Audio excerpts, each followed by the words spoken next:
Hi hello అందరికీ నమస్తే. Welcome back to our channel. నేను ఉషా శ్రీహరి. అందరూ ఎలా ఉన్నారండి? అందరూ చాలా హెల్తీగా హ్యాపీగా ఉండాలని మనస్ఫూర్తిగా కోరుకుంటున్నాను. ఈరోజు మన వీడియోలో వచ్చేసి 1 KG eggless butter scotch cake అనమాట. ఇదైతే మా హస్బెండ్ బర్త్డే కోసం నేను ప్రిపేర్ చేశాను.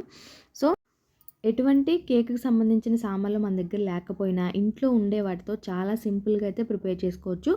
ఇది వచ్చేసి నేను ఎగ్లెస్ స్పాంజ్ చూపిస్తున్నాను. చాలా స్పాంజీగా ఉంటుంది, ప్లస్ టేస్టీగా ఉంటుందన్నమాట. కరెక్ట్గా 1 కేజీ వెయిట్ అయితే వస్తుందన్నమాట. ఇంట్లో సింపుల్గా మన దగ్గర ఉన్న వాటితో ప్రిపేర్ చేసేసుకోవచ్చు.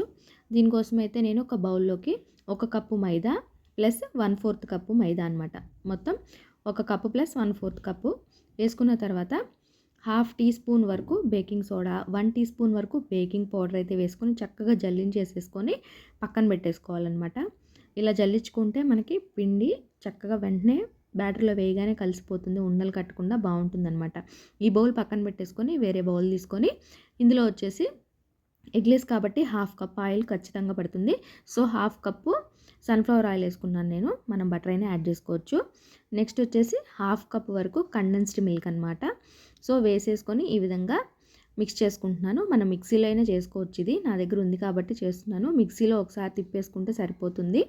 ఇలా అయిన తర్వాత ఇప్పుడు ఇందులోకి వచ్చేసి మనం పాలు తీసుకుంటున్నాను. పాలు వచ్చేసి 3/4 కప్పు పాలు అయితే నాకు పట్టినవి. సో నేను చూపించడం కప్తో చూపించాను కదా. సో 1 కప్పు పాలల్లో నేను మిక్స్ చేస్తూ ఉండగా 3/4 కప్పు పాలు పడతాయన్నమాట. సో కొద్ది కొద్దిగా పాలు అయితే యాడ్ చేసుకున్నాను. ఇందులో వచ్చేసి నేను పేస్ట్రీ కాబట్టి ఇంకా షుగర్ అయితే అవసరం లేదంట. ఎందుకంటే కండెన్స్డ్ మిల్క్లోనే మనకు ఆ స్వీట్ సరిపోతుంది. ఒకవేళ టీ టైం కేక్ లాగా చేసుకుంటే మనం కొంచెం షుగర్ అయితే యాడ్ చేసుకోవచ్చు.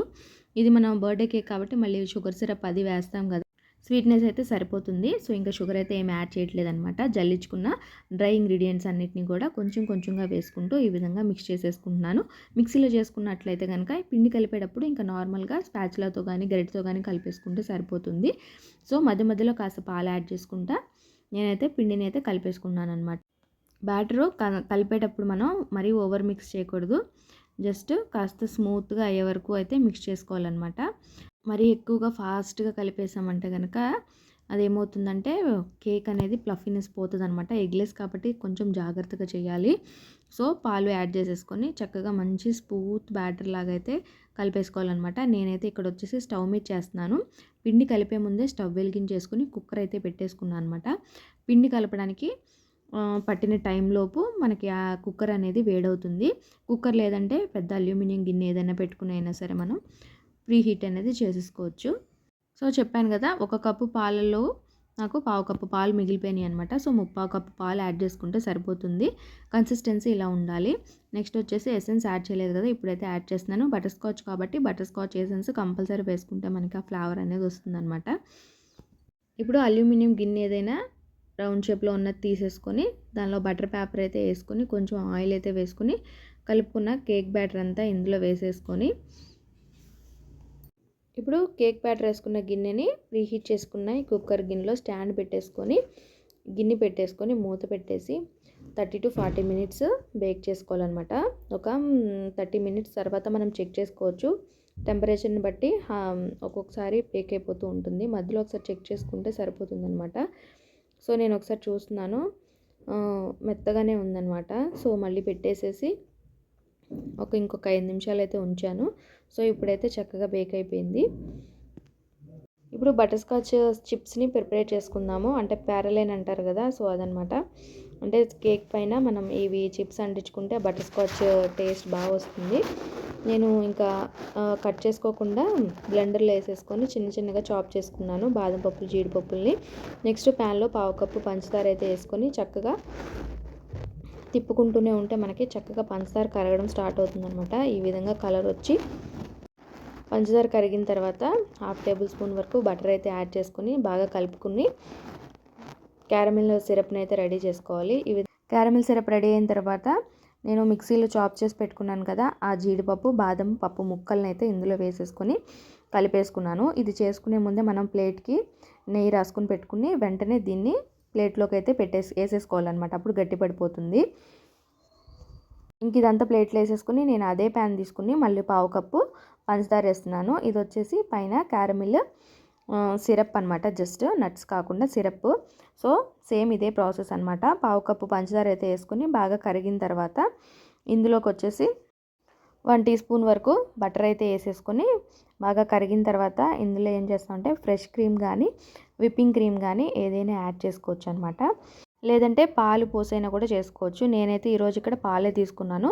పావు కప్పు పంచదార వేసాను కదా, పావు కప్పు పాలు వేసేసి ఈ కన్సిస్టెన్సీ ఏంటంటే మనకు కొంచెం థిక్గా అయ్యే వరకు చేసుకోవాలన్నమాట. అయితే మనం పాలు వేయగానే అది గట్టిపడినట్టు అవుతుంది, బట్ ఏం కాదు. మనం కంటిన్యూస్గా తిప్పుతూ ఉన్నామంటే కనుక అది చక్కగా కరిగిపోయి క్యారమిల్ సిరప్ అనేది రెడీ అవుతుంది. సో మనం ఇది చేసుకునే దానికి పాత్ర, మనం పెట్టుకునే ప్యాన్ అనేది మాత్రం కొంచెం మందంగా ఉండేటట్టు చూసుకోవాలి. లేదంటే క్యారమిల్ ఊరికే మాడిపోతుంది. మాడిపోయిందంటే టేస్ట్ మాత్రం అసలు బాగుండదు అనమాట. సో మనం ఈ క్యారమిల్ మొత్తం కేక్ అంతా వేసుకోవాలంటే కనుక 1/2 కప్పు షుగరు 1/2 కప్పు పాలు వేసుకుని చేసుకుంటే మనకి ఎక్కువ క్యారమిల్ అనేది వస్తుంది. నేనైతే మీకు చూపించడం కోసం పావు కప్పు పాలు అలాగే పావు కప్పు పంచదార అయితే వేసి చేసాను. సో నేను చేసింది ఆల్రెడీ నా దగ్గర ఉంది. సో అందుకని నేను తక్కువ క్వాంటిటీలో అయితే చేశానన్నమాట. సో ఇందాక మనం చేసుకుని ప్లేట్లో వేసేసుకున్నాం కదా బటర్ స్కాచ్కి నట్స్. సో అదైతే పక్కన పెట్టుకుని కొంచెం క్రష్ చేసుకుంటే చిన్న చిన్న ముక్కల్లో అవుతాయి. కేక్ స్పాంజ్ని అయితే కట్ చేసేస్తున్నాను చూడండి చక్కగా. చల్లారిన తర్వాత ఇవి ప్రాసెస్ అంతా చేసుకోవాలన్నమాట. 3 లేయర్స్లో కట్ చేసి పెట్టుకున్నాను. ఇంకా విప్పింగ్ క్రీమ్ అయితే తీసుకొని నేను ఈ కేక్కి నేను వచ్చేసి 400 ml తీసుకొని బీట్ చేసుకొని కొంచెం yellow colour butter scotch essence వేసి చక్కగా బీట్ చేసుకున్నాను. ఇంకా నెక్స్ట్ వచ్చేసి కేక్కి లేయర్స్ లాగా అయితే ఫామ్ చేస్తున్నాను అనమాట. ఫస్ట్ లేయర్ అయితే వేసేసుకొని క్రీమ్ అంతా స్ప్రెడ్ చేసేసుకొని ఇంకా క్యారమిల్ అయితే వేసేసాను. ఇదే మనకి బటర్ స్కాచ్కి మంచి టేస్ట్ వస్తుందన్నమాట. సో ఇది ఎంత ఎక్కువ వేసుకుంటే అంత బాగుంటుంది. అంటే మన చాయిస్ అనమాట. లోపల ఫిల్లింగ్ అనేది కొంతమందికి బాగా నచ్చుతుంది క్యారమిల్, వాళ్ళు కొంచెం ఎక్కువ వేసుకుంటే చాలా బాగుంటుంది అనమాట. సో నేనైతే ఈ క్వాంటిటీలో వేసుకున్నాను.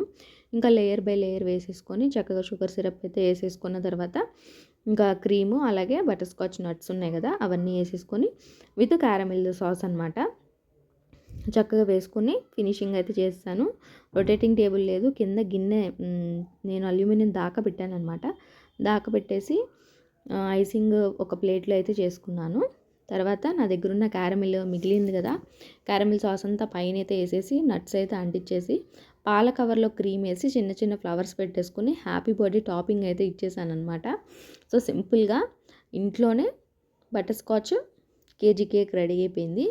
చాలా సింపుల్గా. ఇందులో ఒక్కటి మనం తెచ్చుకునేది ఏంటంటే కంపల్సరీ విప్పింగ్ క్రీమ్ కావాలి కాబట్టి అదొక్కటి మనం బయట నుంచి తెచ్చుకున్నామంటే కేక్ అంతా ఈజీగా చేసేసుకోవచ్చు.